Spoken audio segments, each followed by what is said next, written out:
മാധ്യമപ്രവർത്തകർ തടസ്സം നിന്നെന്ന കേന്ദ്രമന്ത്രി സുരേഷ് ഗോപിയുടെ വാദം തള്ളി മുൻ MLA അനിലക്കര. വാഹനത്തിൽ പിന്നിൽ നിന്നിരുന്ന മാധ്യമപ്രവർത്തകർ എങ്ങനെയാണ് വഴി തടയുന്നത്?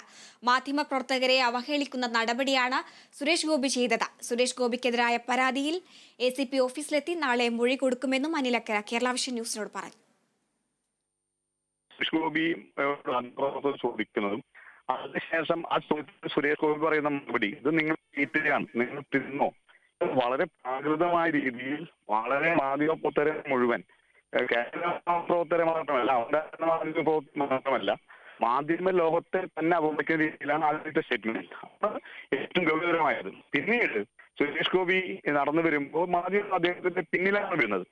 അതിനുശേഷം ഈ കാറിന്റെ ബാക്കിൽ നിന്നുകൊണ്ട് സുരേഷ് ചോദ്യങ്ങൾ ചോദിക്കുമ്പോൾ സുരേഷ് ഗോപി അവർ പർപ്പസ്ഫുള്ളി ആക്ഷനുകൾ വളരെ ശക്തിയായി തള്ളി മാറ്റുന്ന സുരേഷ് ഗോപിയാണ് നമുക്ക് കാണുന്നത്. അവിടെ എങ്ങനെയാണ് പിന്നിൽ നിൽക്കുന്ന മാധ്യമ പ്രവർത്തകർ സുരേഷ് ഗോപിയുടെ വഴി തടയുന്നത് എന്ന് നമുക്ക് മനസ്സിലായിട്ടില്ല. ഒരു സെക്യൂരിറ്റി ഉദ്യോഗസ്ഥനെ തടയുന്ന ആൾ കണ്ടില്ല. അധികം കാറിൽ കയറി പോവുകയാണ് ചെയ്യുന്നത്. അത് സുരേഷ് ഗോപിയുടെ പരാതി വ്യാജമാണ്. അത് കേരളത്തിലെ മാധ്യമ പ്രവർത്തകരെ മുഴുവൻ അപഹരിക്കുന്നതാണ്.